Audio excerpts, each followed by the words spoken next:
because she thinks that is hilarious.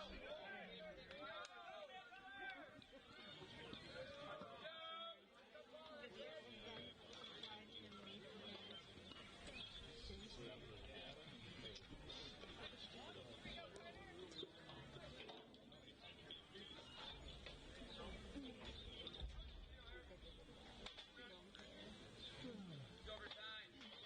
A little small. It's overtime. That's funny.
should transfer on Monday. to still support the No.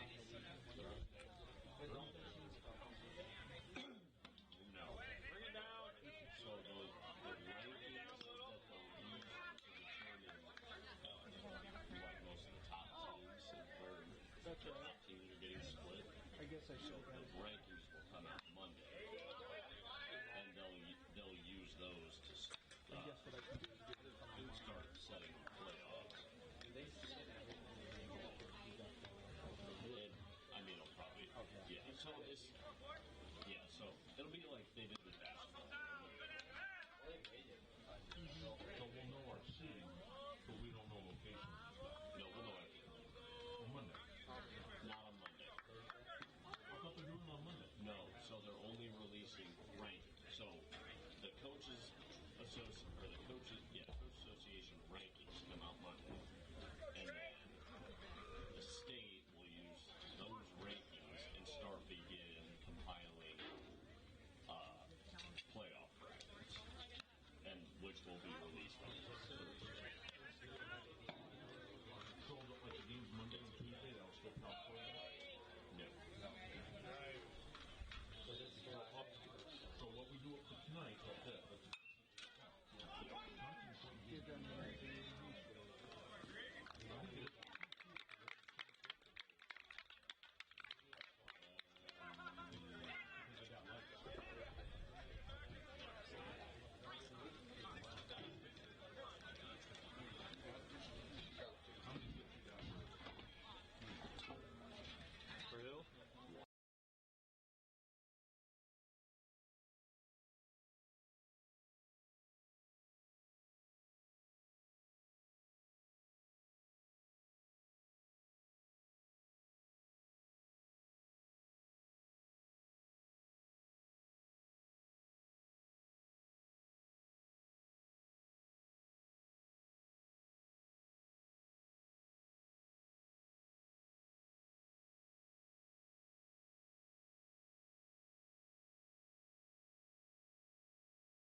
contest, Wapsie Valley 2, Key 1.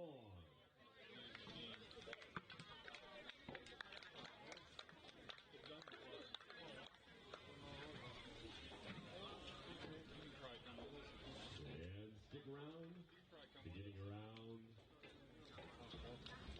Double time. Still. 6:45-ish, we'll begin the varsity game.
All right, everybody, we're getting close to game time here at Wapsie Valley Field. I am your play-by-play announcer, Shane Kelly. Tonight's matchup features Key High Keyhawks from the Upper Iowa Conference versus our Wapsie Valley Warriors. With district brackets going to be announced next Thursday, this is an important game for both teams, which I'll explain more on that later. Today's game time temperature is around 75 degrees. There's a slight breeze coming from the east, northeast. Not much of a breeze, though. Key High comes in tonight's game at 11-14. They're 7-4 in Upper Iowa Conference. They're currently in third place, and they're riding a 3-game winning streak with wins over Janesville on Monday, 9-6. Turkey Valley they beat Tuesday night, 2-1, and MFL Marmac they won last night, 6-1. Wapsie has won the previous two matchups early in the season. They won 12-0 and 2-1 in a doubleheader up in New Albin at Shooky Fink Field. Key High's top offensive players is Cameron Lynn. He's a junior. He has a .377 batting average, a .494 on-base percentage, and a .580 slugging. All leads the team. Also, Carter Seitz, he's a sophomore. He's got a .311 batting average and a .398 on-base percentage. Tonight's pitcher for Key High is Cameron Lynn. He's a junior. He features a fastball, slider. He's only thrown 3 pitches so far this season. He recorded an out. So it'll be interesting to see how he does tonight. Talk to Jim Moss, his keys to the game tonight. He wants his new guys to throw strikes. Cameron Lynn hasn't, pitched much this season, so he's hoping he throws strikes. He's looking for good defense and clutch pitching. Wapsie Valley, they come into this game 14-9. They're 6-3 in conference play, coming off a win over Union, 6-1 last night, and they are also on a 3-game winning streak. The top offensive players so far this season have been Tucker Latterberg. He's got a .417 batting average, .517 on-base percentage, and a .556 slugging. All leads the team and all lead the conference as well. Justice Kelly, he's got a .375 batting average and a .479 on-base percentage. He ranks in the top 5 in conference in both categories. Jackson Kuhlman, he's got a .361 batting average, and he also leads the team with 8 doubles. He also leads the conference with 8 doubles. Jacob Shore has a .333 batting average, and he leads the team and conference with 28 runs scored. Tonight's pitcher for the Warriors is Hunter Curley. He's a freshman.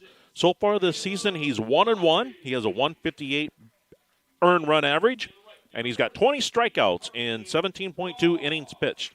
He also has the new Wapsie Valley record with 3 saves. So he won't be eligible for a save tonight, but I thought that was neat to mention that since he is the starting pitcher. He's got the Wapsie Valley record in saves. Now let me bring up the... This is the Costas serving up success keys to the game. Talked to the coach earlier today. He's hoping to have good defense tonight against a really good bunting team. One of their players leads their conference with like 6 bunts. He's hoping to continue to out-hit opponents. Last night they out-hit Union 13-6. I believe it's 13-6. I know Wapsie had 13. And take advantage of all of his available arms. We may see as many as 3 different pitchers tonight because we have plenty of arms available.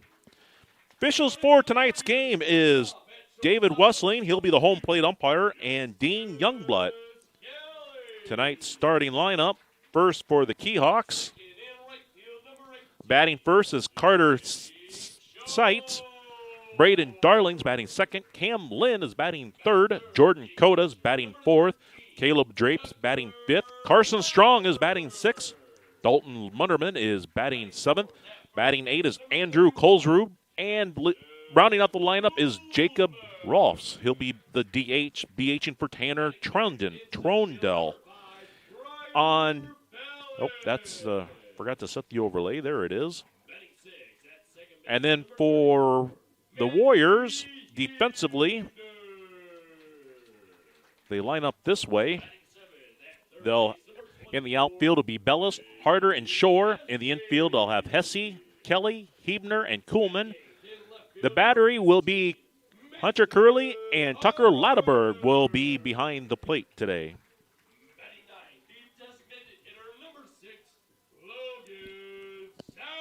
In just a moment, we'll have the playing of the national anthem, and we'll get this game underway.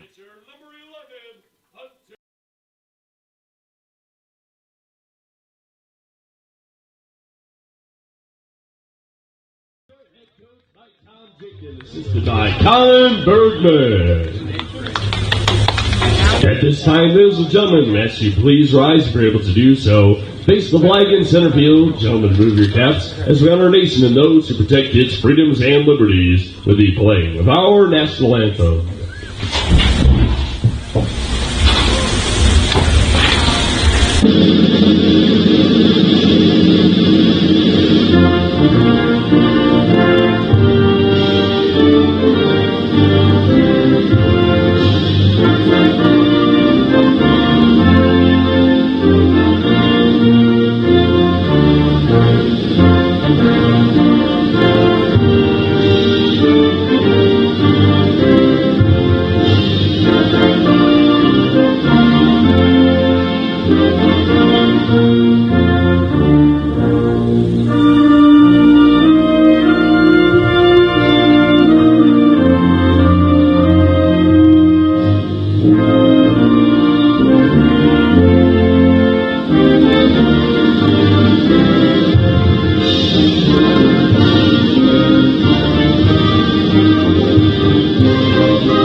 All right, we're getting started for tonight's game. This season's live stream is sponsored by Access Systems. They're an Iowa-based company with offices across the state of Iowa and surrounding states. They feature copiers and printing solutions, along with IT and phone solutions. They keep offices connected. Mandale Insurance in Fairbank. They can help you with auto, home, health, life, crop, and commercial insurance. Talk to Amber or Chad Mandale or any one of their fine agents. Also, Costa's Sports Bar and Grill in Fairbank. If you're looking for a nice place to watch the game or take the family out for dinner, they do it all at Costa's Sports Bar and Grill. Thank you for becoming a sponsor and supporting our Wapsie Valley Baseball live stream.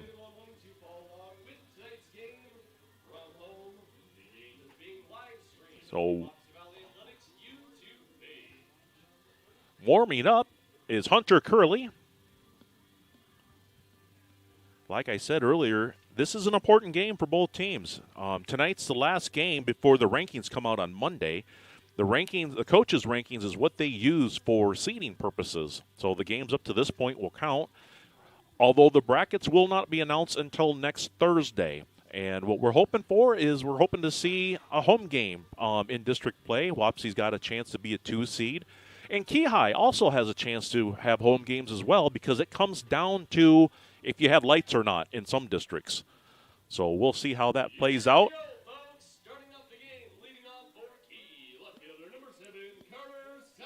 So here we go. This is Carter Seitz.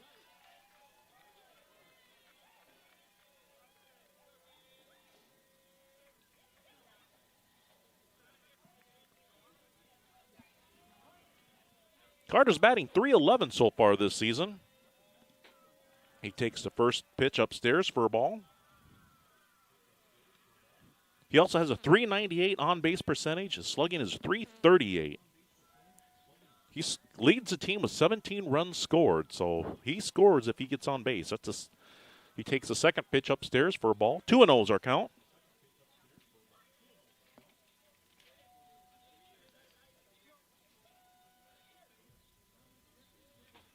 There's a strike from Hunter Curley.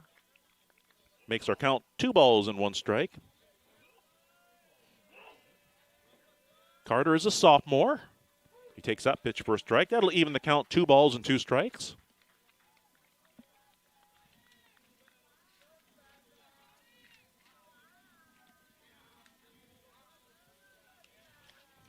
There's a pitch. Pitch up the middle. Justice Kelly is over, picks it up, throws it first to retire Sights. So that's the first out of the inning. And that'll bring up Braden Darling. Braden Darling. He is the Key High first baseman.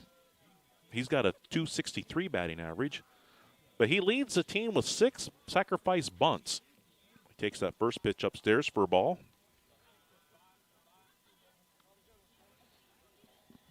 His batting average is .400. Or not batting average, on base percentage. My apologies. Here's the pitch. The pitch is taken outside for a ball. 2-0 is our count.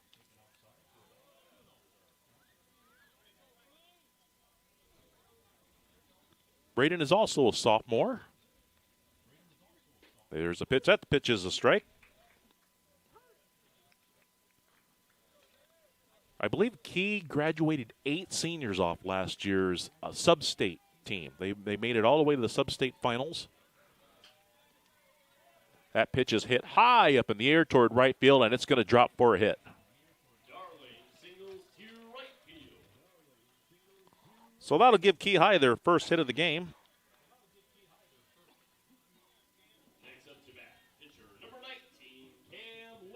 And that'll bring up the pitcher, Cam Lynn.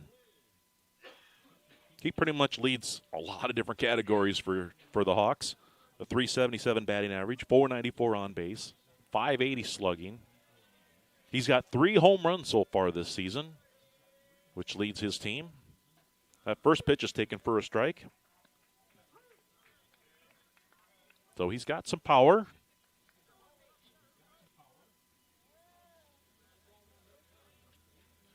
He's a pretty big kid. I stood next to him. He made me feel like a midget.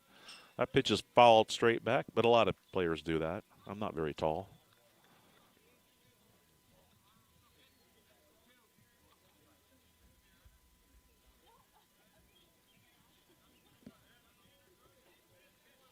Darling only has 1 stolen base. He's over at first. That pitch is swung on, fouled off to the right-hand side and out of play. Our count remains 0-2.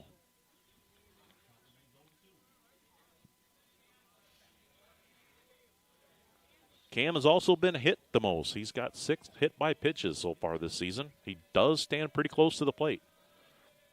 And here's the pitch. That pitch is swung on, driven to left field. And Harder is there to make the catch for out number 2. So that's a big out for the Warriors. That brings up Jordan Cota. He's also a sophomore. Like I was saying earlier, they graduated 8, so they've got a lot of new varsity players this year, a lot of younger players this year. Key High tends to reload, though. That first pitch is taken just a little bit low for ball 1.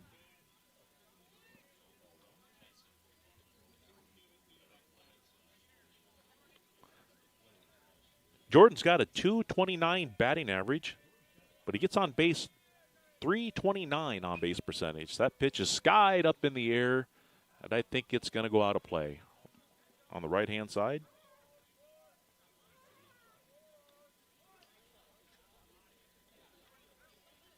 PA announcer Boer was telling me his older brother played on last year's team. Was one of their better players.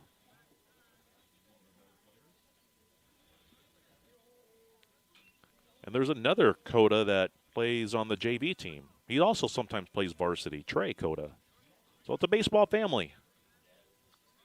His dad's an assistant coach.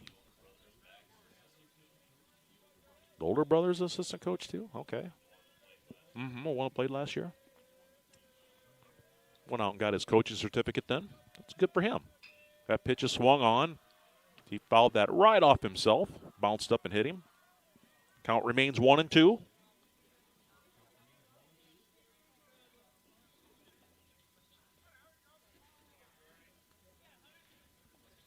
So, yeah, in Class 1A, it's all about if you have lights and who you're seated with. But we're hoping to see Wapsie get a number 2 seed in district play. That would pretty much guarantee at least the first round at home. If they win, possibly the second round as well. which would be nice since we've got these nice shiny new lights this year. Here's a pitch from Curley. That pitch is swung on and missed. They appeal it. That's a drop, third strike. So that'll make Latterberg throw over to first, but that'll retire the side. No runs, one hit, no errors. One runner left on base. We're going to head to the home half of the first inning. There's no score. We'll be back here in just a minute.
All right, we're back.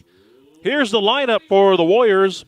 Leading off is going to be Justice Kelly, then Jake Shore, Tucker Latterberg, Jackson Coleman, Briar Bellis, Manny Hebner, Blake Hesse, and Mason Harder. Logan Sauerbry is our number 9 hitter.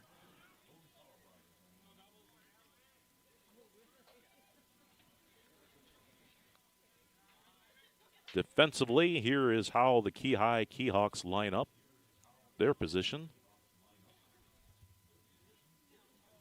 At first, next pitch is hit right up the middle. The shortstop picks it up, throws it over to first to retire Kelly. So that'll be the first out of the inning. Next up to bat for the Warriors, right fielder number 18, Jake Shore.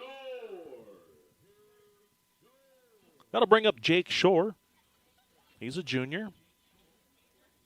He's got a .333 batting average. He swings at that first one for a strike.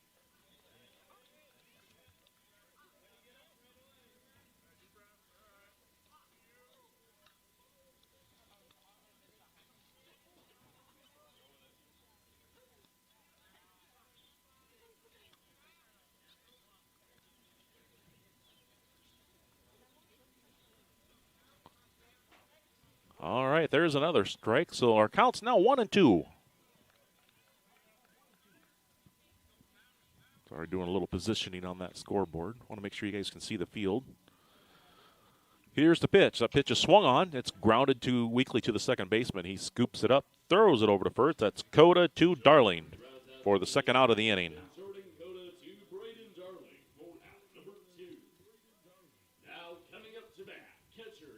So that'll bring up Tucker Latterberg. As I mentioned in the pregame, he's been Wapsie's leading hitter so far this season. .417 batting average. He went over the 400 mark last night. Here's the pitch. A pitch is swung on, driven right to the shortstop, Drape, who caught the ball and retired the Warriors. So that'll do it for the Warriors in the bottom of the first inning. No runs, no hits, no errors. We're going to head to the second inning. Score remains 0-0. We'll be back here in just a minute.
All right, we're ready for the top of the second inning.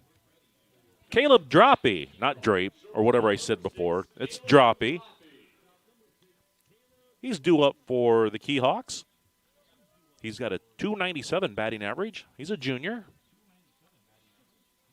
Here's a pitch from Curley. The pitch is swung on, hit toward right field, and that's going to be fouled. Boy, not by much. That was fouled by about a foot, if even that. Their first base coach was trying to convince them that it was a fair ball.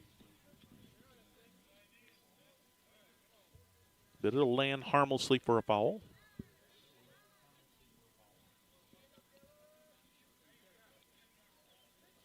Droppy does have 22 hits on the season so far.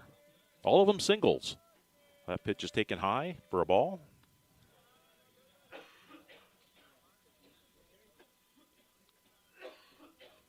He's third on a team in hits.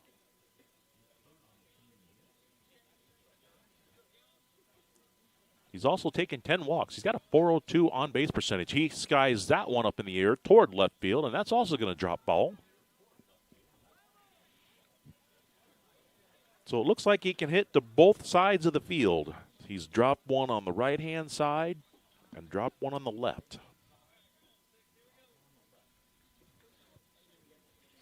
Maybe he'll go up the middle this time. Oh, that's right. We do have 2 games worth of data for spray charts. Cool. That pitch is chopped toward the third baseman. Hesse picks it up, throws the first, and the ball gets away from Kuhlman. So I think that'll be an infield hit. That's going to be close.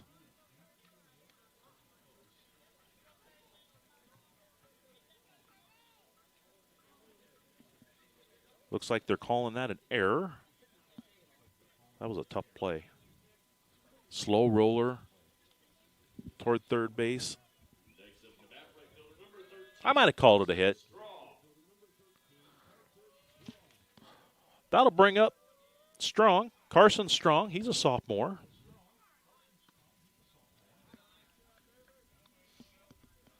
Takes that first pitch for a ball. Carson has a .211 batting average. He's got 12 hits on the season so far. Tied for the lead in triples with 1. There's the pitch that's swung on and fouled off. Evens our count 1-1.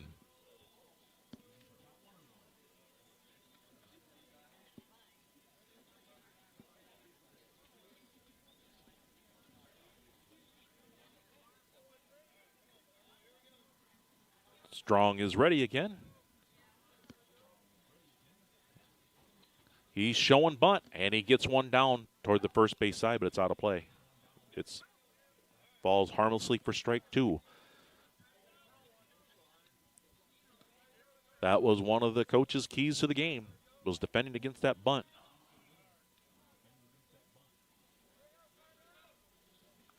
Key High is a very fundamentally strong team.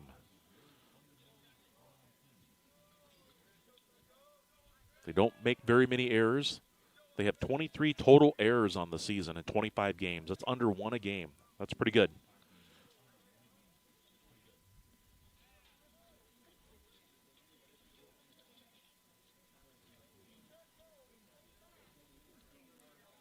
Here's the pitch. Nope, going to go to first base with it.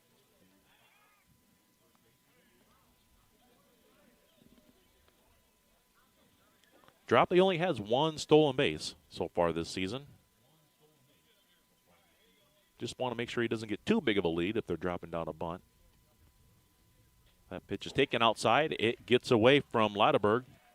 So advancing to second will be Droppy. And that'll even our count, 2 balls and 2 strikes.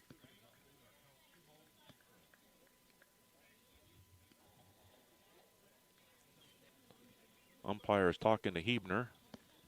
Probably want to make sure he stays out of the base path.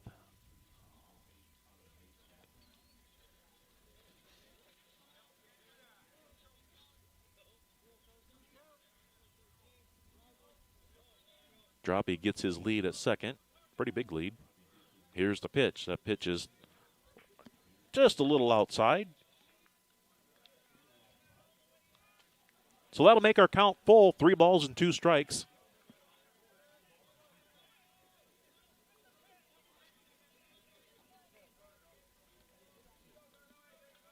Here's the pitch. That pitch is swung on, fouled off, right-hand side, out of play. Our count will remain 3-2.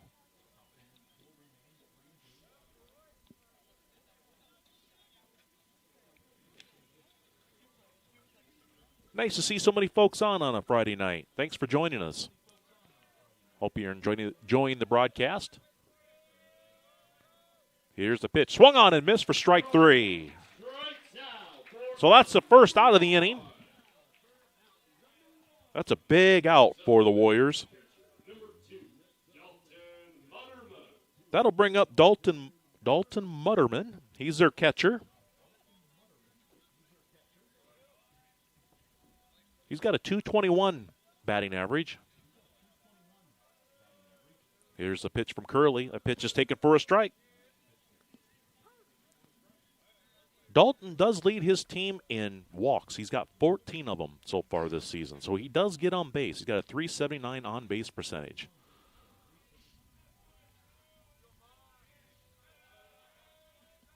Here's the pitch from Curley. That pitch is swung on, hit high up in the air, but that's going to go over my head. Behind the press box. Hopefully didn't hit that gal at the scorer's table, not at the ticket table.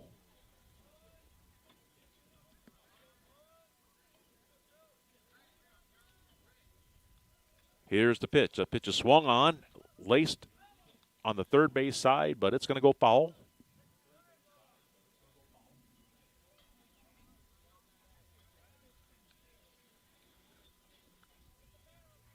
Mutterman shares the lead in doubles on his team. He's got 3 of them.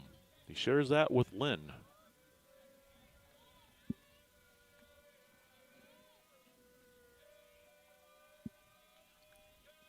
Here's the pitch from Curley. Swung on, skied up in the air toward the left fielder. Actually, Hesse is underneath it, and he's going to make the play. In foul grounds. But that's a huge out for the Warriors. It's the second out of the inning. And that's going to bring up Andrew Kolsrud. Kolsrud has a .161 batting average. He's got 9 hits so far this season.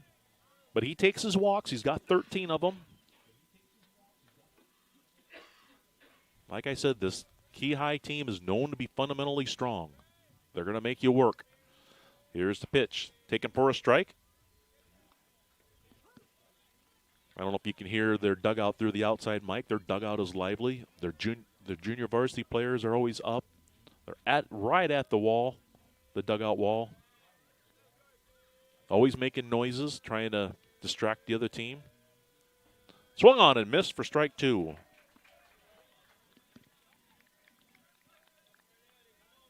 Warriors are used to that, though. Like I said before, we played 2 games up in New Albin against these Key Hawks. Here's the pitch. Swung on, fouled straight back.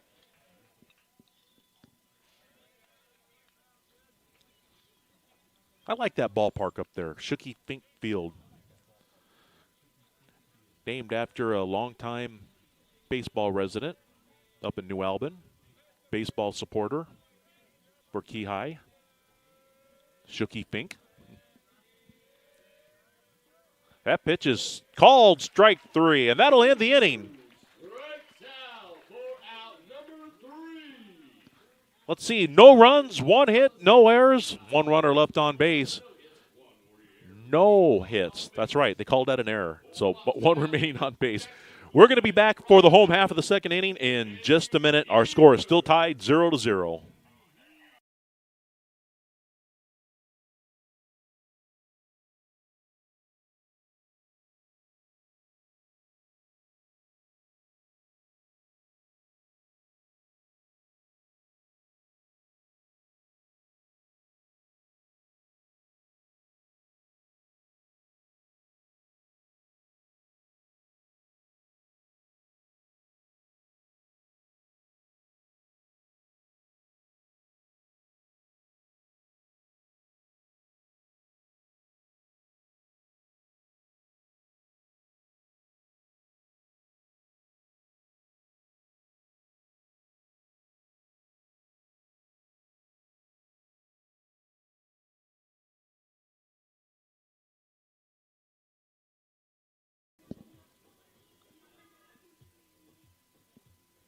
All right, here we are. We're ready for the bottom of the second inning. Jackson Coleman is going to lead off for the Warriors. Jackson has also been a very good hitter so far this season. He's got a .361 batting average. Pitch is taken outside for a ball. Jackson leads the team in doubles. He's got 8 of them already this season. And RBIs with 21. Jackson and Blake Hesse been going back and forth for that RBI lead. But Jackson took the lead in the last game last night. Here's the pitch. That pitch thrown behind Coleman. Coleman kind of looked back at the umpire to see if it hit him. I don't think it did. So that makes our count 2 balls and 1 strike. Here's the pitch from Lynn. That pitch is, well, he's just trying to get out of the way. Yep, no swing. Ball 3. Jackson almost offered at it, but it looked like he was trying to get out of the way. Here's the pitch from Lynn. That pitch is taken down low. So that'll give the Warriors their first base runner. And that'll bring up Briar Bellis. He's an 8th grader. Briar has been hitting the ball really well the past few games. In fact, I mentioned him last night in the pregame as one of the top hitters the past 4 games. Well, he also got a hit again last night. So he remains hot. And he's only an 8th grader. There's been comparisons to his older brother, Blade, who played for the Warriors a couple seasons ago. Pitch is taken outside for a ball. One of these days I'll have to compare the stats of Blade when he was an 8th grader versus his younger brother to see how they did, how they compare. That pitch is taken outside for a ball.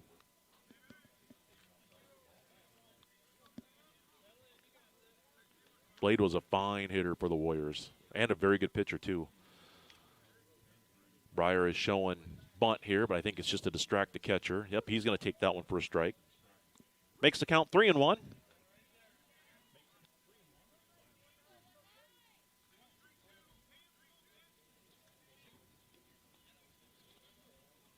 Cam gets set. Here's a pitch. Swung on, hit toward the left fielder, and he's going to make the play for out number 1.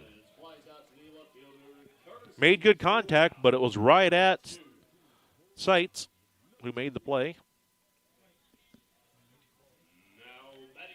That'll bring up Manny Hebner. Manny's also been really hot as of late. He's got his batting average up to .295 on the season. Here's a pitch taken inside for a ball. Oh, Manny got another hit last night. He leads the team in sacrifice bunts with 4, sacrifice flies with 4. That pitch is taken for a strike. Throwing over to first is Mutterman. Trying to catch Kuhlman napping, but he's back in safely. Our count's now 1-1.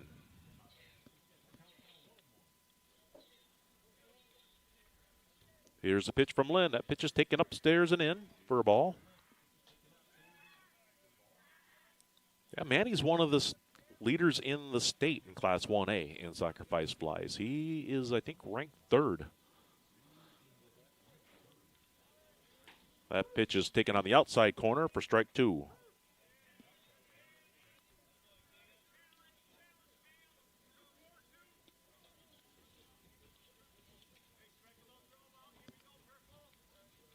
Here's the pitch, taken outside for a ball.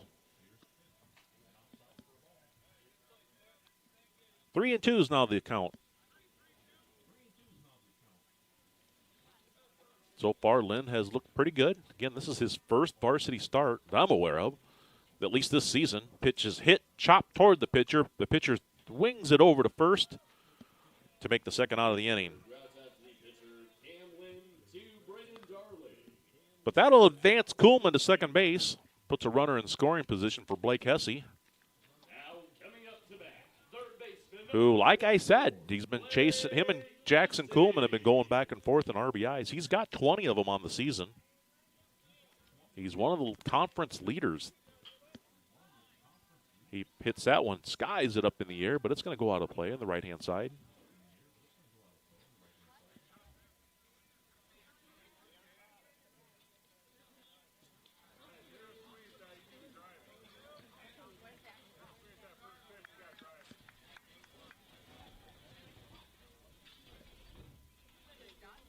Here's a pitch from Lynn. The pitch smashed up the middle, hits the mound, though, which is going to slow it down for Coda, who makes the play, throwing it over to Darling to retire the side. So that'll do it for the Warriors in the bottom of the second inning. No runs, no hits, no errors. One runner left on base. We're now going to head to the third inning. We remain scoreless. We'll be back in just a minute.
All right, we're back for the top of the third inning.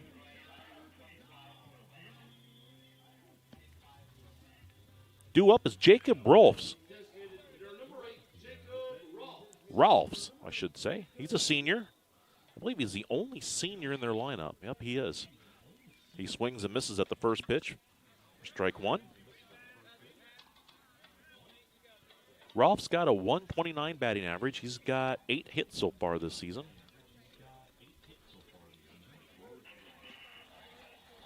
Second pitch is taken for a strike.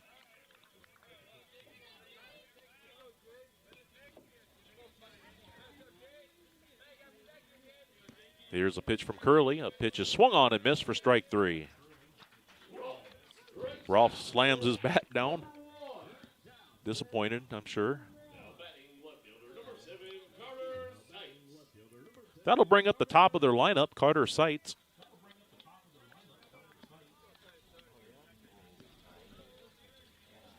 He's 0 for 1 in the game so far. Here's the pitch, swung on, hit foul.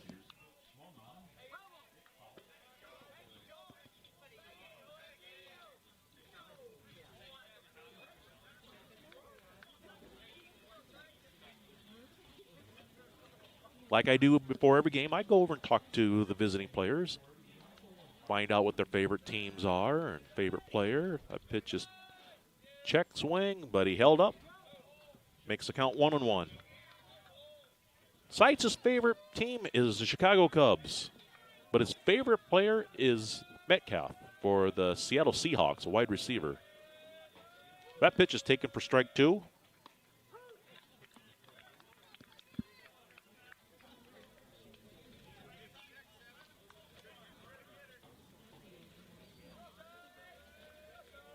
Here's the pitch from Curley. Swung on and missed for strike 3. So that's the second out of the inning. And that'll bring up Braden Darling.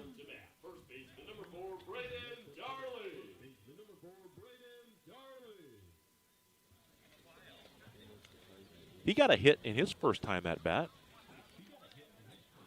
Manny Huebner's at second base tying his shoes, so that's why there's a delay right now.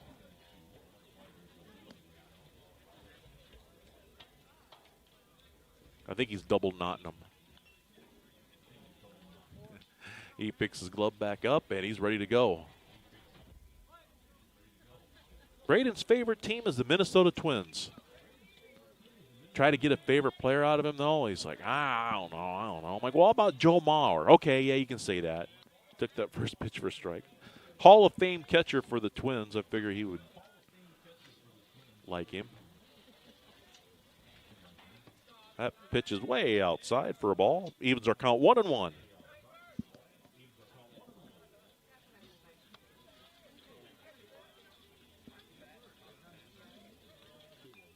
Like I said before, Darling's just a sophomore.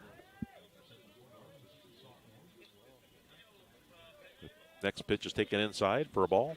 Makes the count 2-1. He's got 12 walks in the season so far. So he's a patient hitter. Gets on base 40% of the time.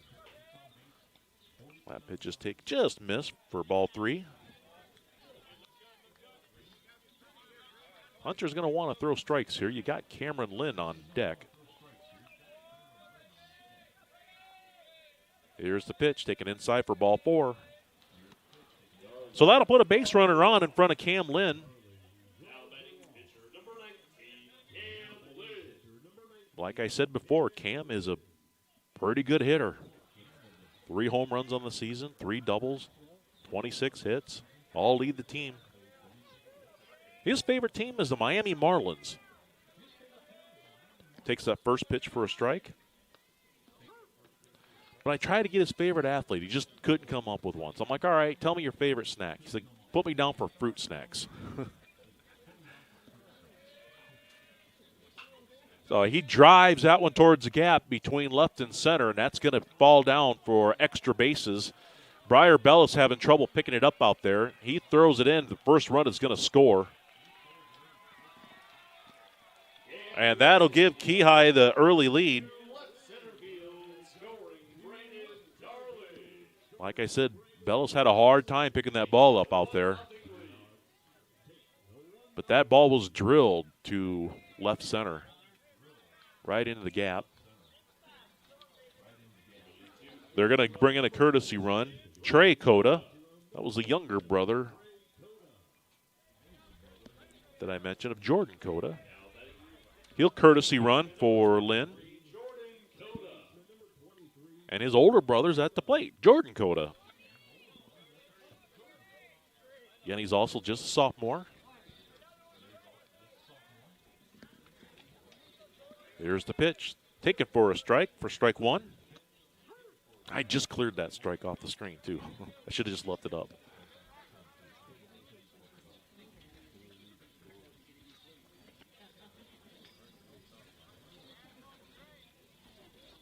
Here's a pitch from Curley.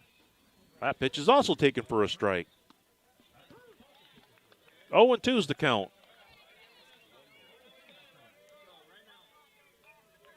Curley's only at 53 pitches, so he's working fairly efficiently. He's 1 pitch away from getting out of this one. And here's the pitch. Taken for strike 3. So that'll do it for the Keyhawks. The top of the 3rd inning. They did get a run off 1 hit. No errors. 1 runner left on base. So that'll make the score Keyhawks 1, Warriors 0. We'll be back here for the bottom of the 3rd inning in just a minute.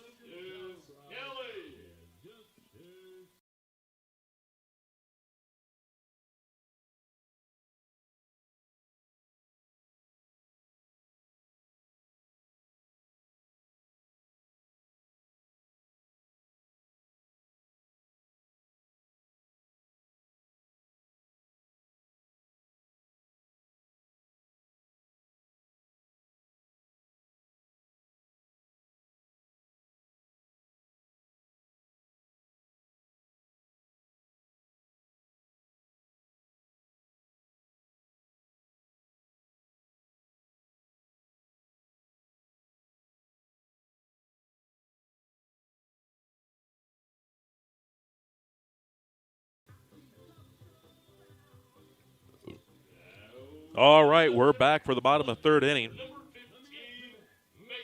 Mason Harder is going to lead off for the Warriors.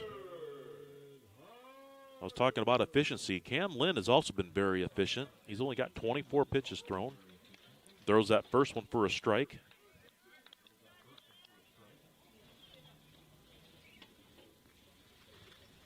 Here's a pitch taken way outside for a ball.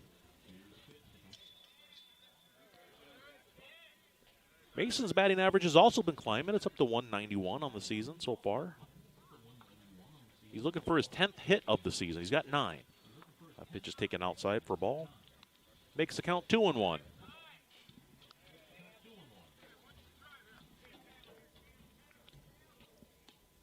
Here's a pitch. The pitch is taken outside for ball 3.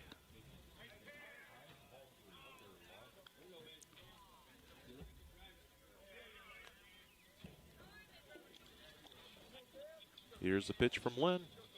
That pitch gets away from the catcher, but Harder will run to first base as he's drawn a walk.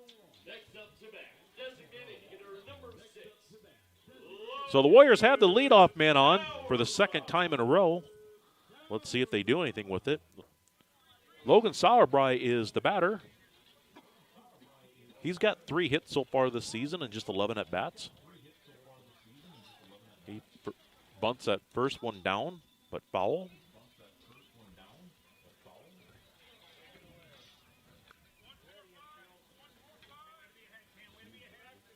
Cam's got an odd delivery, kind of comes sidewind almost. So it's probably the first time all Warrior hitters have ever seen a pitcher like that. Don't see too many of them. Oop, the count's now 2-1, not 0-2. 2 balls and 1 strike. Logan gets the sign from the coach. And he swings and misses for strike 2.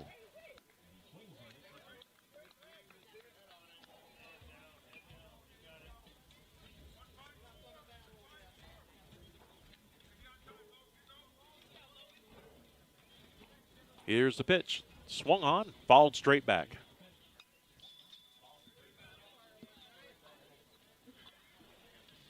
Now the coach said he's got a really good slider, and we're seeing it. Makes me wonder why I haven't been using him all this season. Pretty big kid. That pitch is called strike 3 for the first out of the inning. That'll bring up the top of the lineup for the Warriors. Justice Kelly. He's 0 for 1 in the game so far. He's looking for his first hit of the game. Here's the pitch. That pitch is taken for a strike. I mean, he's not throwing hard. He's about low 70s. But it gets up on you really fast because he hides it really well. And then all of a sudden it just kind of pops out. That one was only 68 mile an hour on that slider.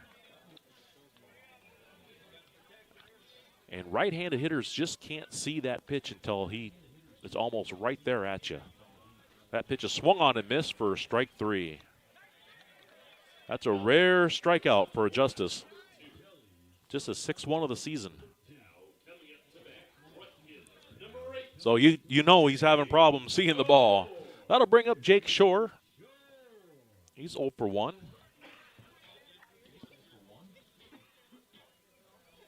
That pitch is taken outside for a ball.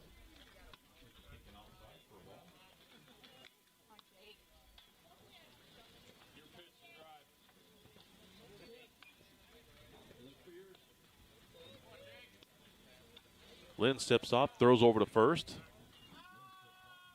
Mason gets back.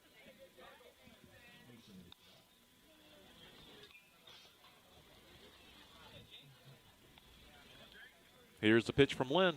That's taken outside for ball 2.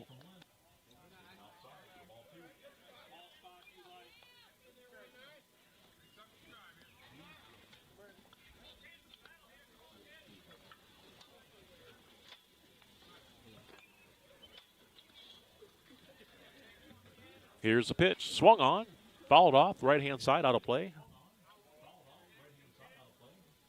Makes the count 2 balls and a strike.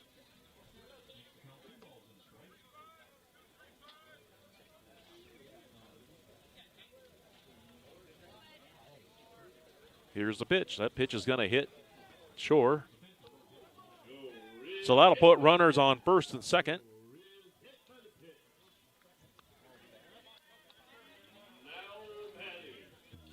That'll bring up the catcher, Tucker Latterberg.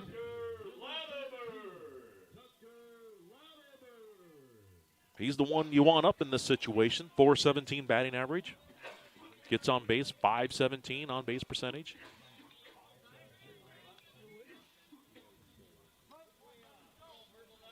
Here's the pitch. Swung on. Hit toward the third baseman, who will tag harder for out number 3. So again, no runs, no hits, no errors, 2 runners left on base. We're going to head to the top of the 4th inning. The score remains Keyhawks 1, Warriors 0. We'll be back in just a minute.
All right, we're back for the top of the 4th inning. Leading off is a shortstop, Caleb Droppy. He's 0 for 1 in the game so far. Came into this one batting .297. Here's a pitch from Curley. That pitch is just a little bit outside for a ball. Caleb didn't have a favorite team. No favorite athlete. Nope. Like, hey, what's your favorite movie? Don't watch movies. That pitch is taken for a strike. So I'm like, all right, give me your favorite snack. He said ice cream. I'm like, okay. So his favorite snack is ice cream. I didn't want to ask a flavor. Here's a pitch taken outside for a ball.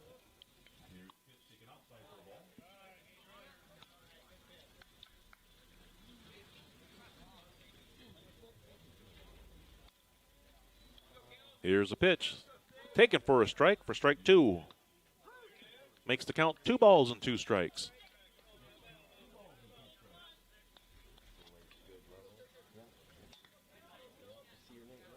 Here's the pitch. Swung on, skied up in the air, but it's going to push out of play.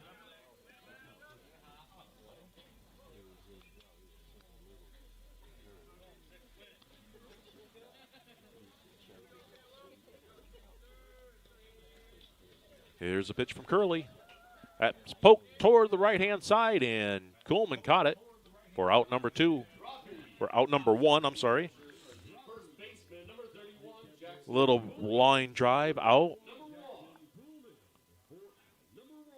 That'll bring up Carson Strong. He's 0 for 1 in the game so far. He struck out his first time at bat. Pretty big guy. He's only a sophomore. That pitch is curved over for a strike.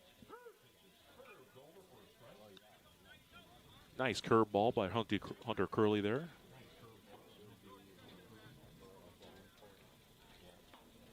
Umpire is signaling something over on the left-hand side.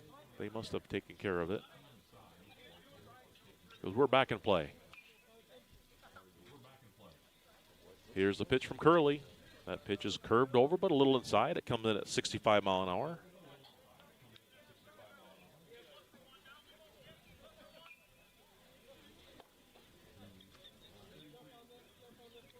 He's very close to the plate, and he just about got hit as I say that.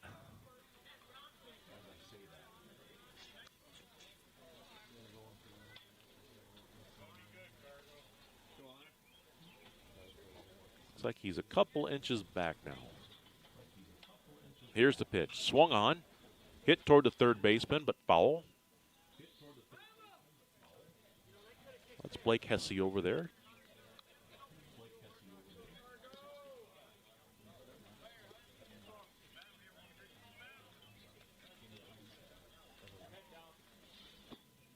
Here's a pitch by Curley. This pitch is swung on, dribbled toward the second baseman. Huebner will pick it up, throw it over to Kuhlman for out number 2.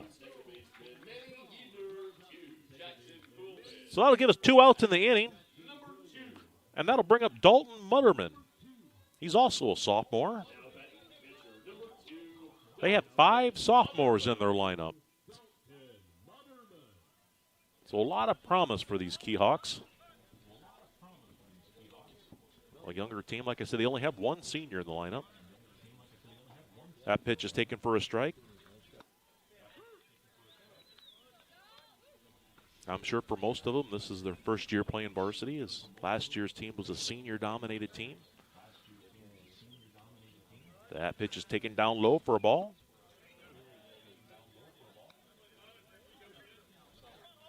Key High has a long history of good, solid baseball. Here's the pitch, taken inside for ball 2. But the Warriors have tied up the career series 6-6. They've won half, and that goes back to, I want to say 2009, I want to say. It's when Varsity Bound started keeping the stats. But I don't know how much, the history, I don't know the history of the matchups. I'm sure it goes much further back than what Varsity Bound has.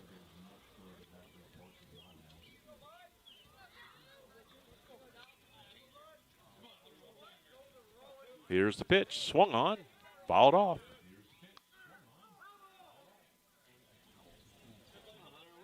Pretty good battle here between Curley and Mutterman.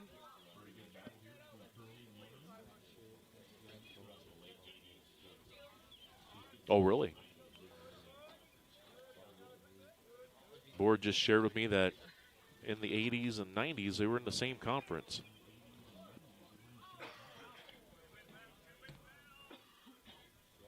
That was back when I was in high school.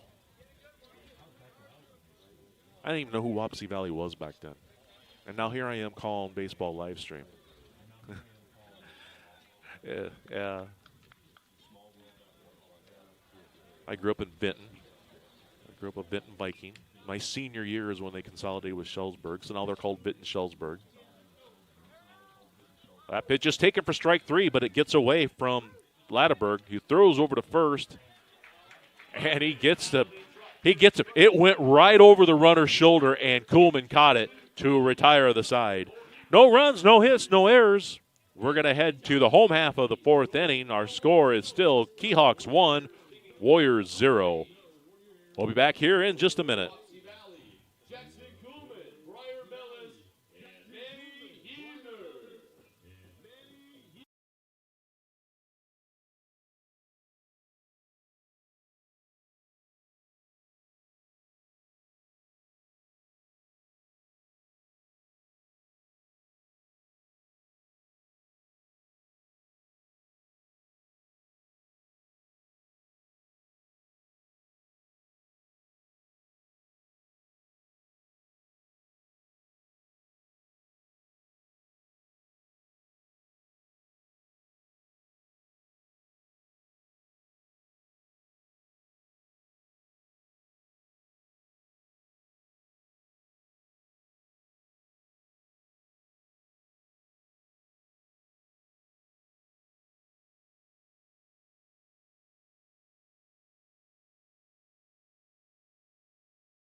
All right, we're back for the bottom half of the fourth inning.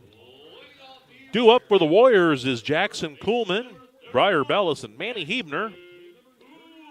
Jackson Kuhlman he got a walk in his first time at bat. He takes the first pitch, fouls it off.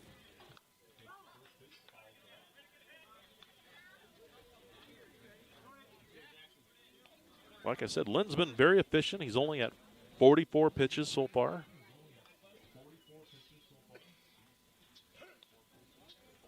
And we're in the bottom of the fourth inning. That pitch is taken a little low for ball one. Makes the count 1-1. And here's the pitch. Swung on and missed for strike two.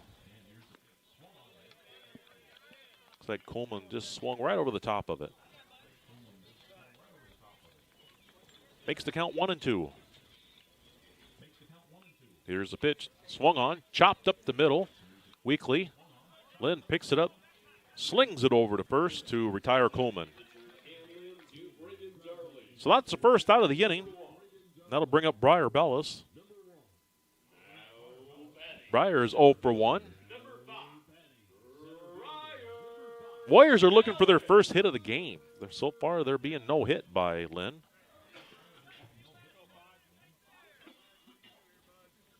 And here's the pitch. That pitch is down low for a ball.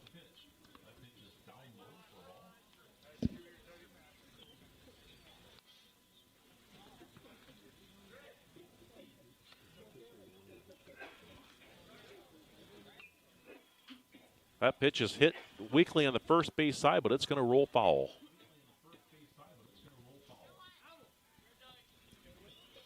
That pitch was hit right up on the line. The first baseman decided just to let it roll foul.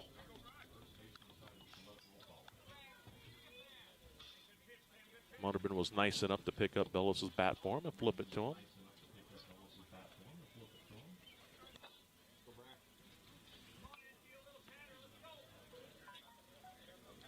Here's the pitch from Lynn. That pitch is behind Bellis.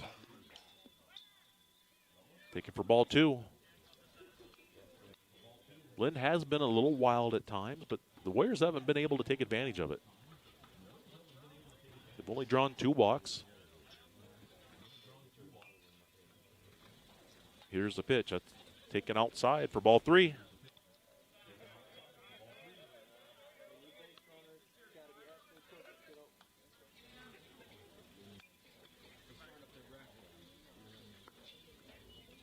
And here's the pitch.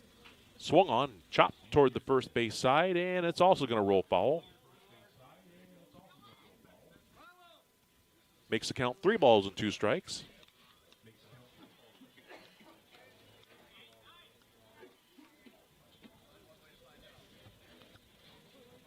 Favorite baseball movies is the question of the day that I asked the Wapsie players.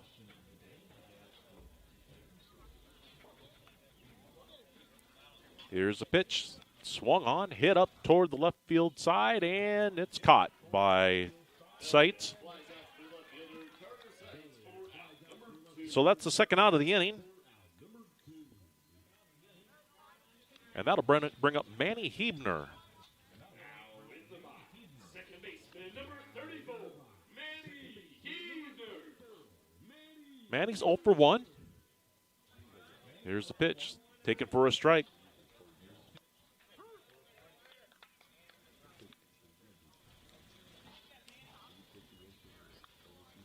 I decided to look up just how many baseball movies there was. Didn't know if the guys would be able to think of one off the top of their heads. I'm like, oh, I got a list. Would you believe? Take a guess. How many baseball movies do you think there are?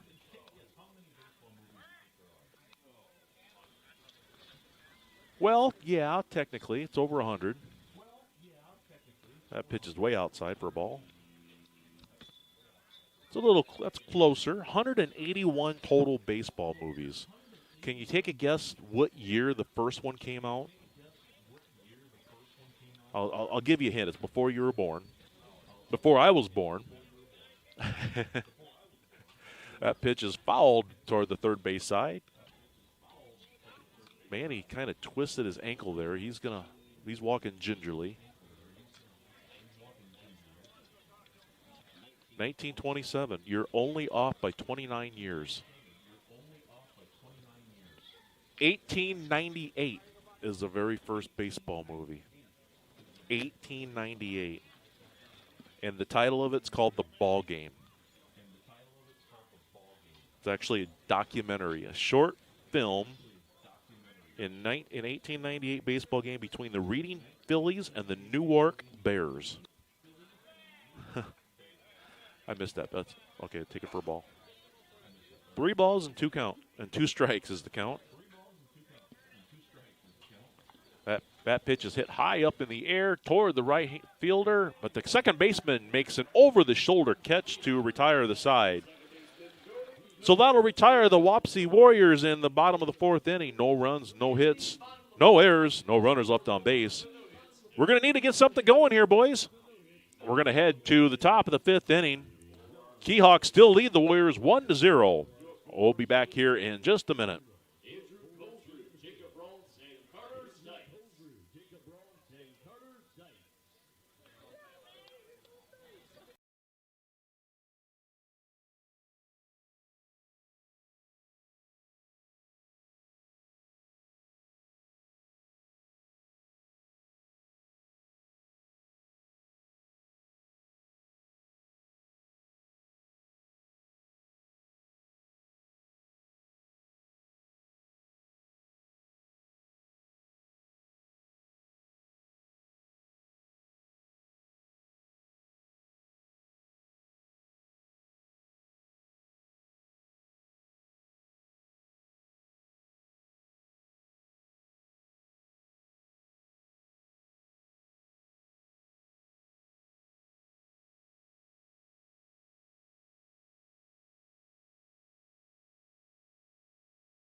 And we're back for the top of the 5th inning. Due up is center fielder Andrew Kolsrud. He's 0 for 1 in the game so far. He struck out his first time at bat.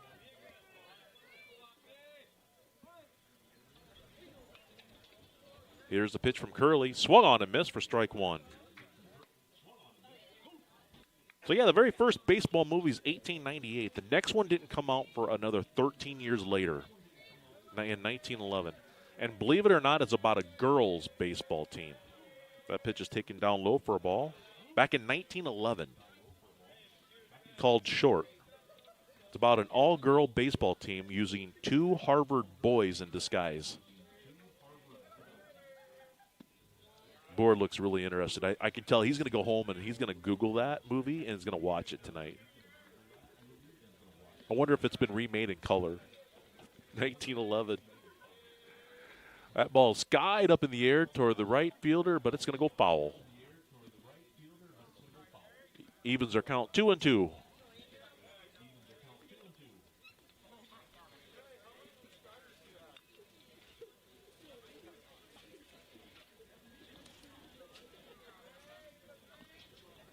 Didn't get a favorite team out of Mutterman. I didn't get a chance to talk to him. They said he was sitting in the bus. So I didn't feel like going to chase down the bus to find out who his favorite team was or athlete. That pitch is taken for strike 3. I'm talking about Mutterman. Oh, it's Kolsrud up at bat.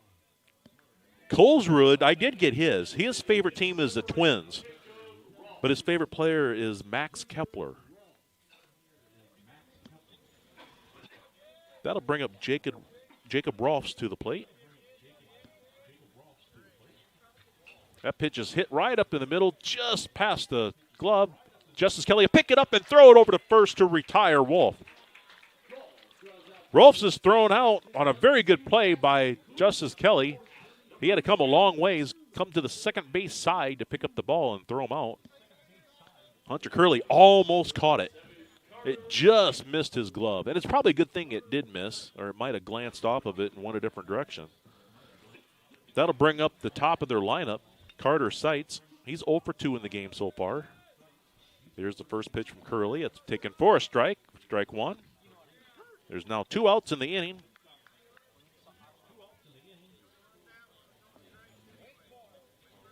Seitz's favorite team is the Cubs. That pitch is smashed toward the right field side, but out of play. Foul.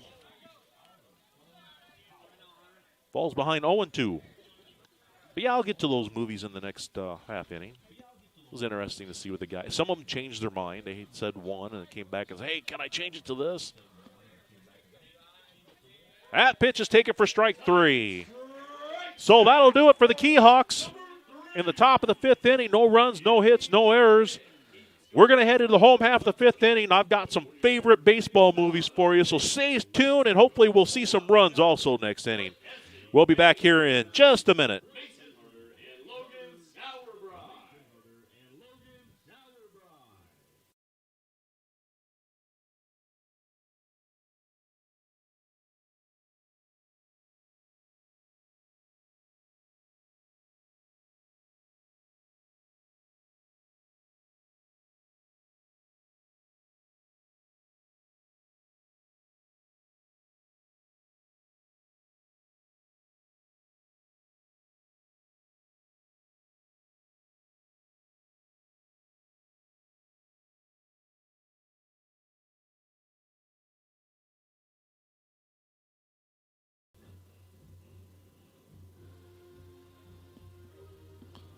All right, we're back for the bottom of the 5th inning.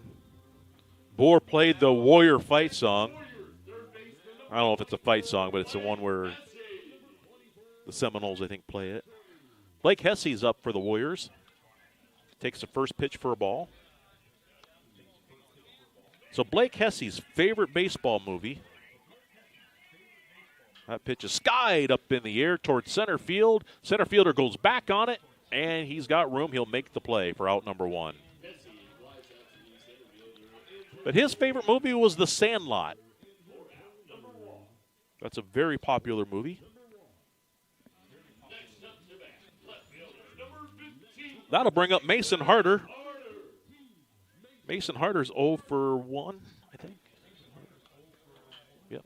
Oh, I'm sorry, he got a walk. Hey, he gets the very first hit for the Warriors. So that'll give the Warriors their first hit of the game. And that'll bring up Logan Sauerbrei.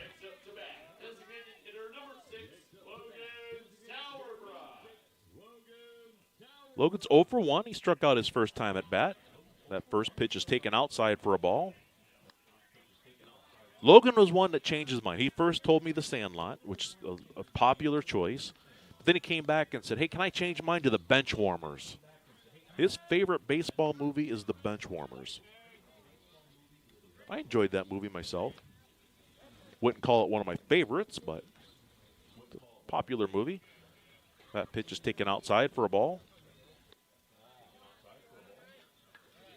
2-0 is the count on Logan.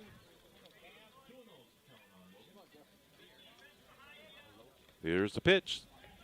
That pitch gets away from the catcher, so advancing to second will be Mason Harder. That'll go as a wild pitch. Makes the count on Logan 3 balls and no strikes, so he's way ahead here. Hopefully Logan can get himself something good to hit. Here's the pitch. That pitch is taken for a strike. I think he was taken all the way on that one, and I don't blame him. Wants to get on base. Justice Kelly is on deck. That pitch is taken outside for ball 4. So Sauerbrei gets the job done. He gets on base. That'll bring up Justice Kelly. He's looking for his first hit of the game. He struck out his last time at bat. Again, you don't see very many of those this season. Coach is going to come out and talk to his pitcher.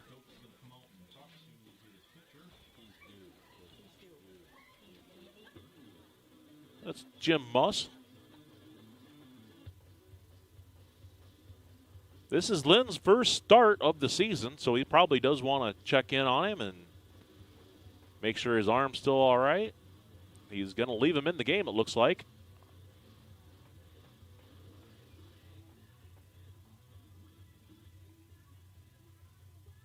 Coach Bergman was talking to the base runners, giving them some strategy.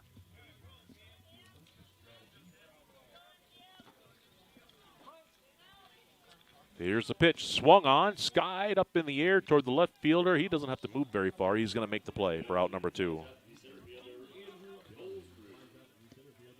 So that'll give us 2 outs in the inning, leaving it up to Jacob Shore.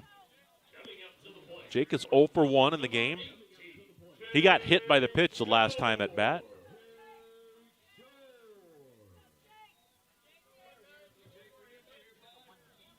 First pitch is taken for a strike. No hesitation from Jake, though, when I was asking movies. He came up to me and said, hey, put me down for Major League. That pitch is smashed into the gap between third and short. That's Harder's around third, and he might score. He does. Trying to advance, and he's going to be tagged out. That's Sauerbrei trying to advance to third, but the Warriors did tie it up on a big hit by Jacob Shore. That'll make our score 1-1. So we've got 1 run on 1 hit, 2 hits. No errors, 1 runner left on base. So we're going to head to the top of the 6th inning now. Our score is now tied 1-1. We'll be back here in just a minute.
Some position changes in the 6th inning. Hitting out to right field will be the former pitcher, Hunter Curley. Behind the plate is now Jacob Shore, and on the mound is now Tucker Latteberg. Tucker has been the leading pitcher for the Warriors. He's 3-2 on the season, .81 earned run average.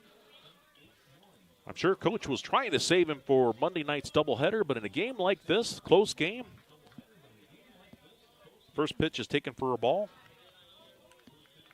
It's very important. Like I said earlier, this game counts towards the seedings for district play. That pitch is taken for a strike.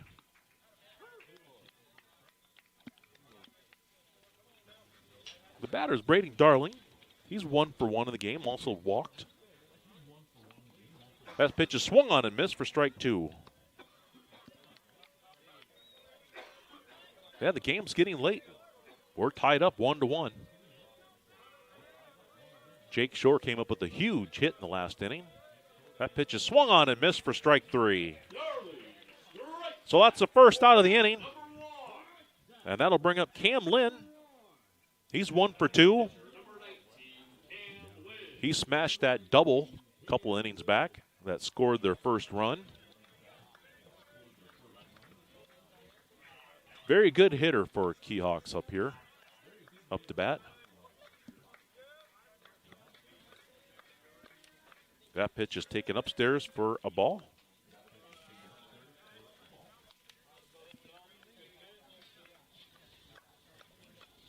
Cam's favorite team was the Marlins. That pitch is taken outside for a ball. 2-0's the count now. Key High dugout's got some clapping going on, trying to distract the pitcher.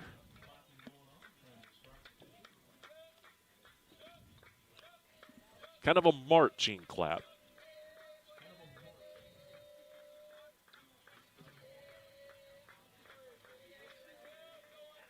Here's the pitch by Latteberg. Just missed for ball 3. Latteberg trying to find the outside corner, just missed it.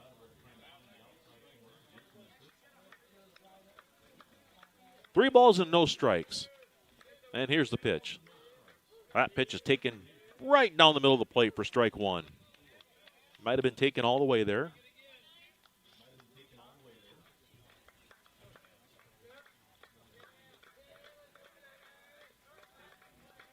Here's the pitch. Swung on, chopped toward the third base side, and it's going to roll foul. That'll make the count full. 3 balls and 2 strikes. Can you guess what Coach Jakin told me his favorite movie was?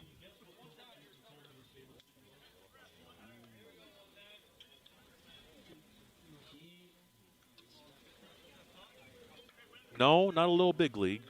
But, I mean, it's an older baseball movie. Older as in today's standards. I mean, I think the movie came out in the 90s, I want to say, maybe 80s.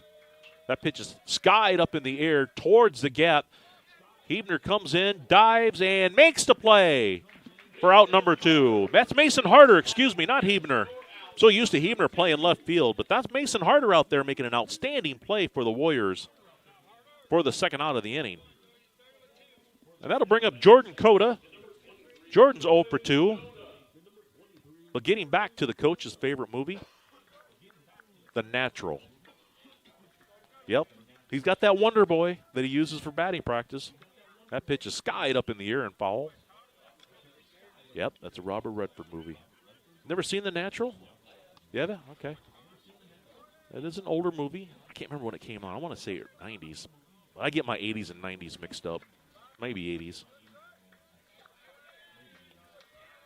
He also liked that movie, 8 Men Out. Is that what it's called? The one with the White Sox scandal.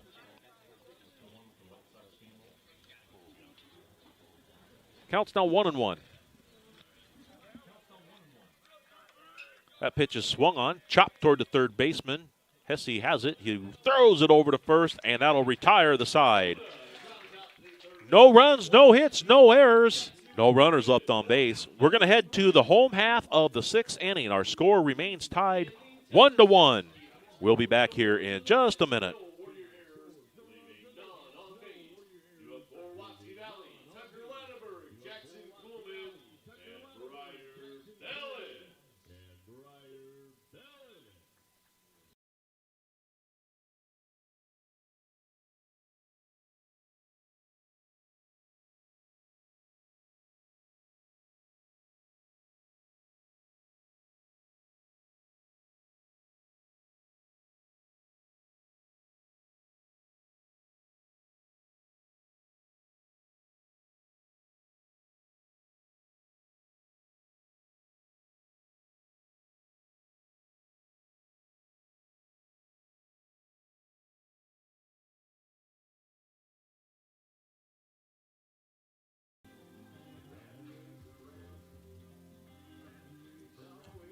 All right, Lynn's done with his warm-up tosses already.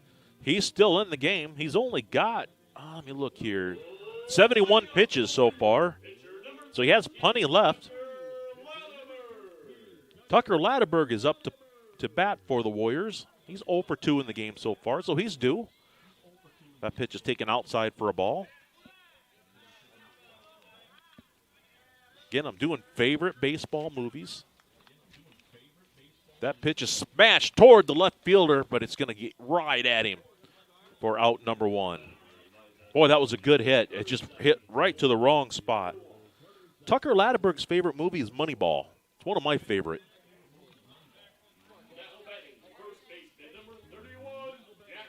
That'll bring up Jackson Coleman. I like movies about the front office and that A's team that didn't quite win the World Series. They didn't have a lot of money to spend. Lost a bunch of free agents. I forget, what's that actor's name? Yeah. Yeah, Brad Pitt. He played an awesome role in that movie. That pitch is taken outside for a ball. Coleman's favorite movie is also The Sandlot. Like I said, that was a popular choice among the guys, especially for their age. That pitch is hit towards the gap, but the shortstop moves over, picks it up, and retires aside. Wasn't sure if the first baseman dropped it or not. So that went dropping to Darling for out number 2, 6-3 on the putout.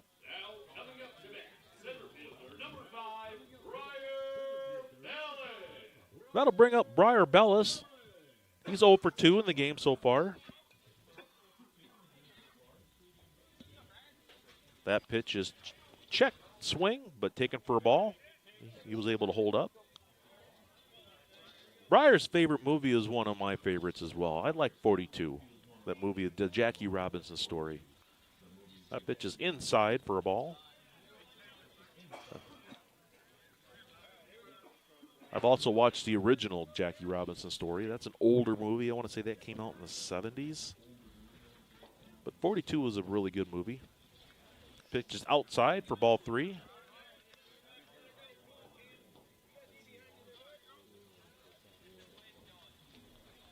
Briar is going to show bunt, waggle that bat in front of the plate, just try to distract him, and it doesn't work.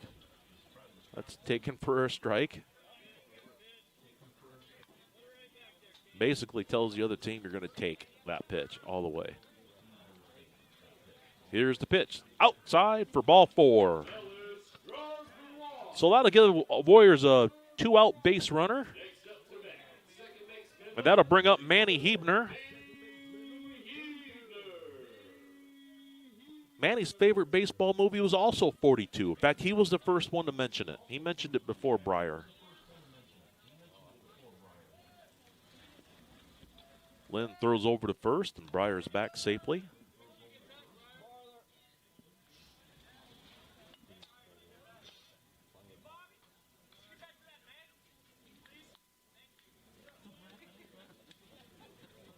Here's the pitch, taken upstairs for a ball. Colin Bergman, who do you think his favorite movie was? He's the assistant coach for the Warriors. That pitch gets away from the catcher, so advancing to second will be Bellis. Manny's now up in the count, 2 balls and no strike. Got a guess?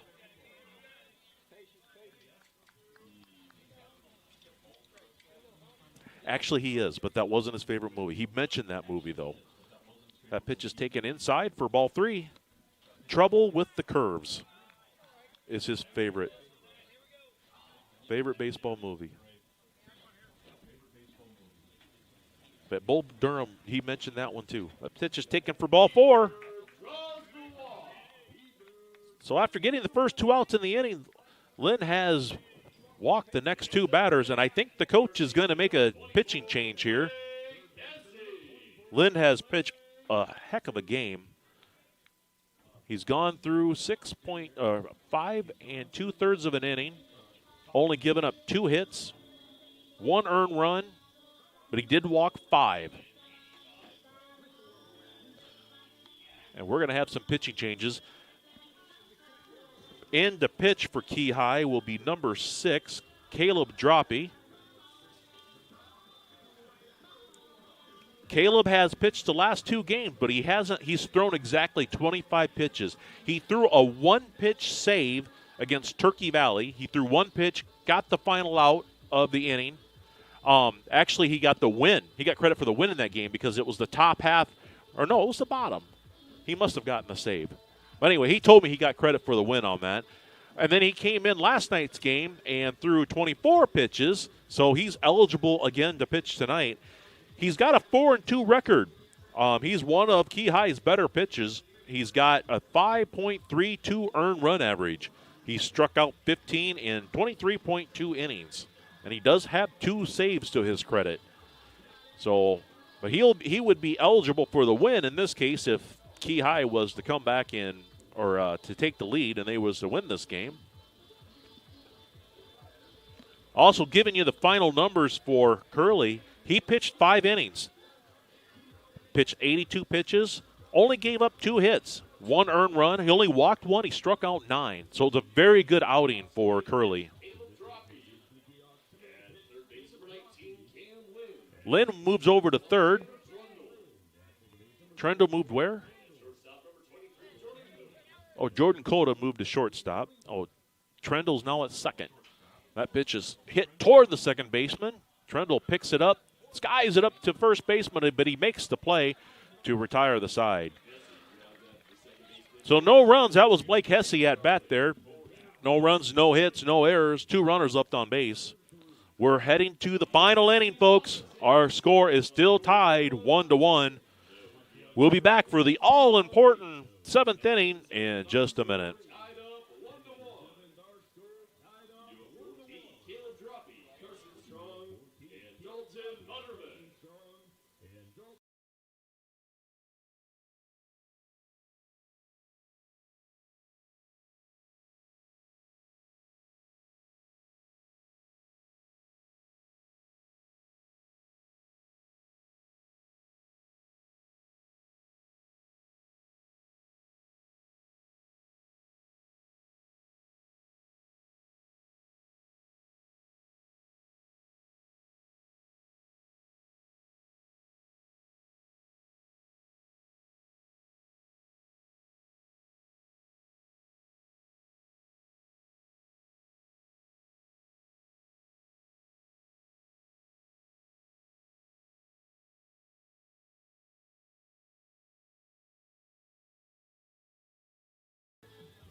All right, we're back here for the top of the 7th inning. Droppy is a junior. Caleb Droppy, he's up to bat. He's also the pitcher. He's 0 for 2 in the game so far. Here's the pitch, taken for a strike.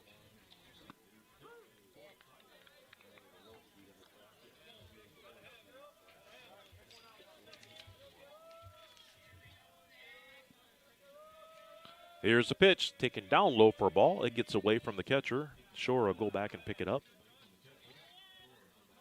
Throw it back to Ladeberg.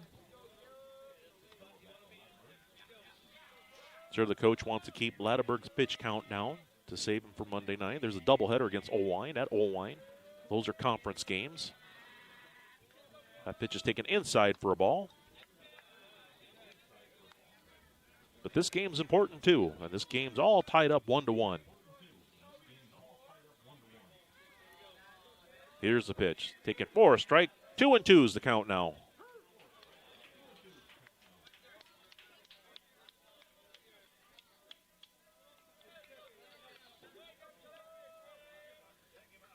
Here's the pitch from Ladeberg, taken. That's chopped up the middle. Ladeberg picks it up, throws it over to first, nice and calmly, for the first out of the inning. That'll bring up Carson Strong. He's 0 for 2 in the game so far. Carson came into this game batting .211. I didn't get a chance to mention his favorite team. He gave it to me, the Milwaukee Brewers, his favorite team. But his favorite athlete is Otani. That pitch is taken or is fouled off, and Hesse is going to sky that over the first baseman's head, and I think he called it a foul ball.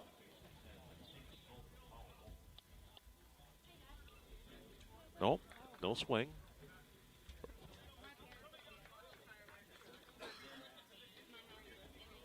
So we'll see how that's ruled.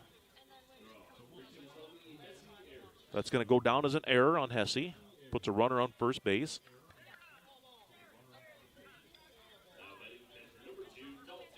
That'll bring up Dalton Mutterman. He's the catcher.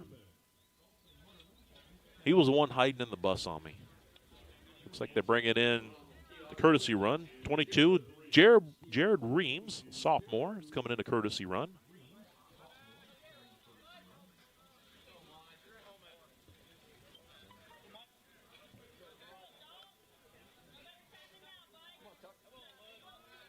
Mutterman may be looking to bunt here.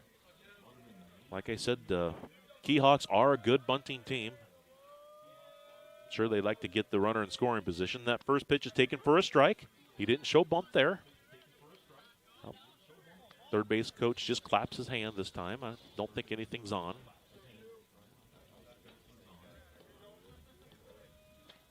Here's the pitch. Pitch is swung on and missed for strike 2.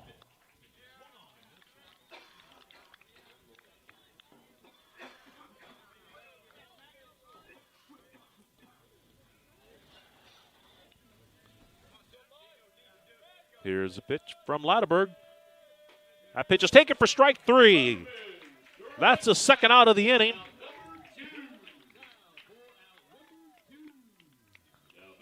And that'll bring up the center fielder, Andrew Kolsrud. He's 0 for 2 in the game so far. Struck out twice. Boer, what's your favorite baseball movie?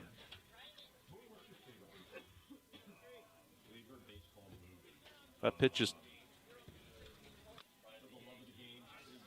the Pride of the Yankees. I should have known that. Pride of the Yankees. The League of Their Own? Yeah, I like that one too, League of Their Own. By the way, what's the count? I think it's like 2-0.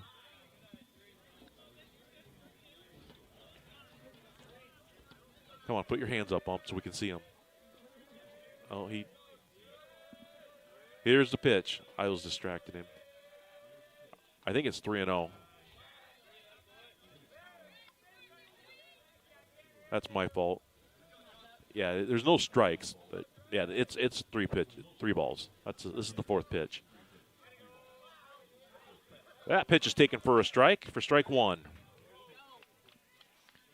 Yeah, League of Their Own. I get into that movie. Madonna played in that movie.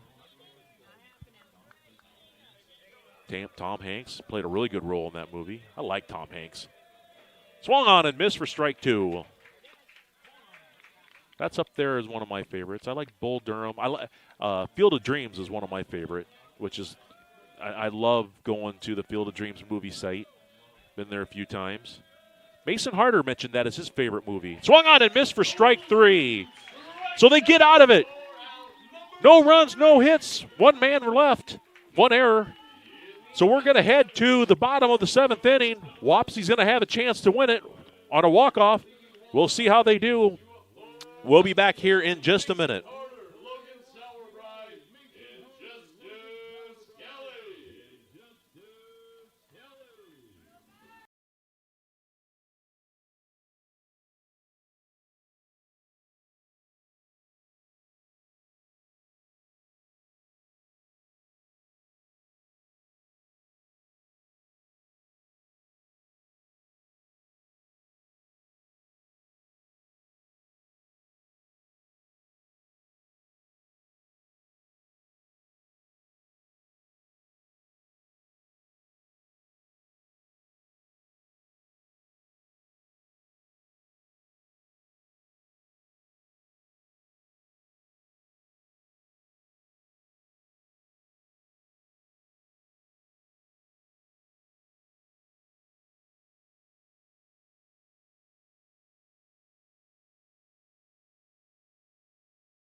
All right, folks, here we go. Bottom of the 7th inning, all tied up.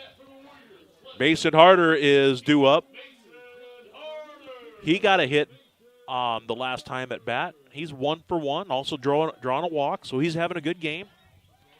Mason Harder was the one that told me his favorite movie is Field of Dreams, and I love this choice. First pitch is taken for a strike.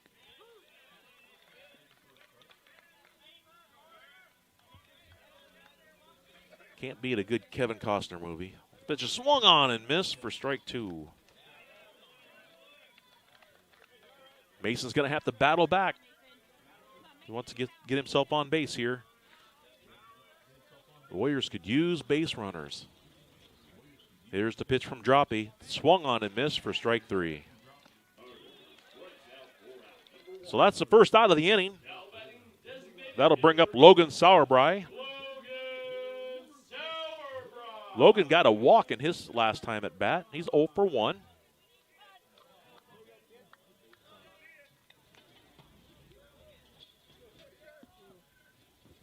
Here's the pitch from Droppy. Swung on and missed for strike 1. 68-mile-an-hour breaking ball.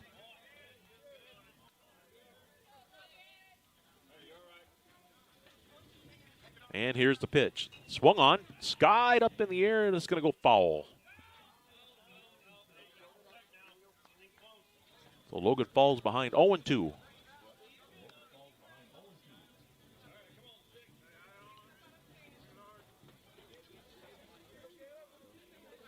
Here's the pitch. Taken upstairs for a ball.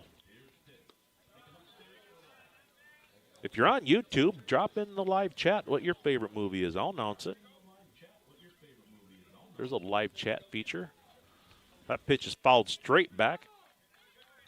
Catcher wasn't able to corral it, so it'll go as a foul ball.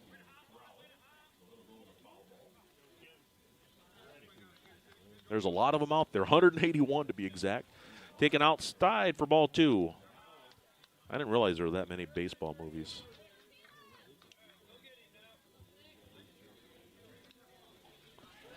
That pitch is taken for strike 3. So the Warriors are going to need a 2-out rally. And up to bat is the top of the lineup, Justice Kelly.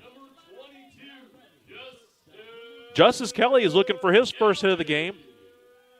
He's got a really good hit streak going. I don't know how many games, but I can't remember the last game he hasn't gotten a hit. So he's due. Maybe he can get a 2-out rally going. Here's the pitch, taken outside for a ball. It gets away from the catcher.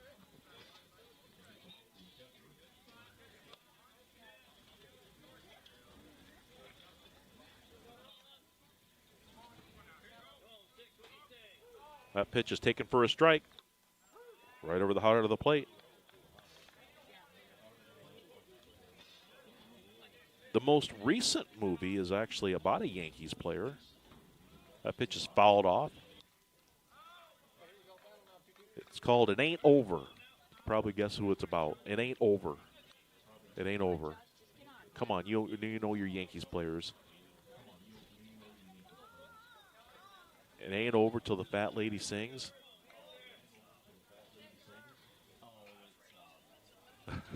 Fouled off. Yogi Berra. Yep.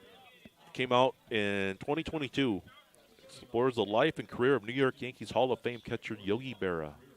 I haven't seen it. That pitch is hit up the middle, and it's going to go for a hit. There's Justice's first hit of the game. So he keeps his hit streak going, and maybe we got a 2-out rally here going.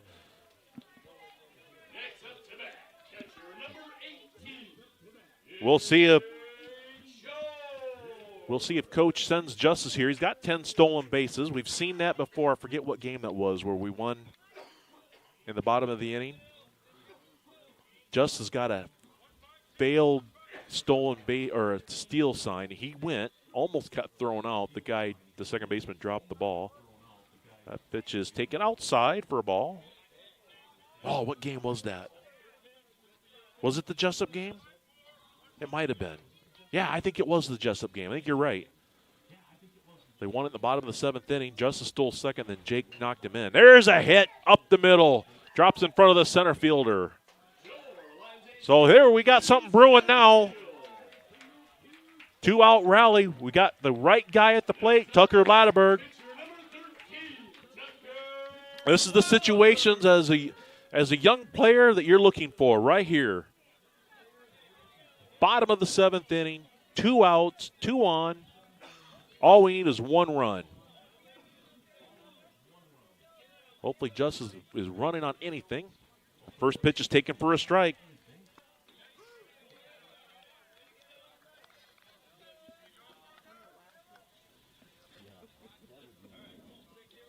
These two teams played in a very close game, the second game of the doubleheader up in New Albany. That was 2-1. Pitch is taken outside for a ball. And in that game, in the bottom of the seventh inning, Key High had a chance to win. They got the first two runners on. Tyler Shore was pitching, and no outs, 2 runners on, and they got out of it. Pitch is swung, and it's going to get into the hit. It's into the gap. Rounding third is Justice Kelly. He's coming up, and he's going to score! The Warriors win 2-1. Tucker Latterberg with the game-winning RBI. The Warriors just win 2-1 or the 2-out rally.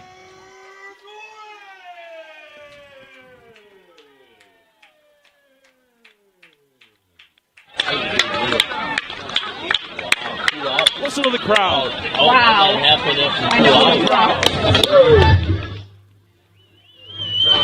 And they shake hands. I'm sure Key High is really disappointed. I don't blame them. Very good, hard-fought game by both teams. Key High come in here really looking to take it to us. And they did. They gave us a very good game. Final numbers on the game. That was only the 5th hit for the Warriors. 5 hits, 2 runs scored. They also received 5 walks, only struck out 4 times. Yes, Les, I see on there, that's your nephew. Les Lickus is on there. He's Tucker's uncle.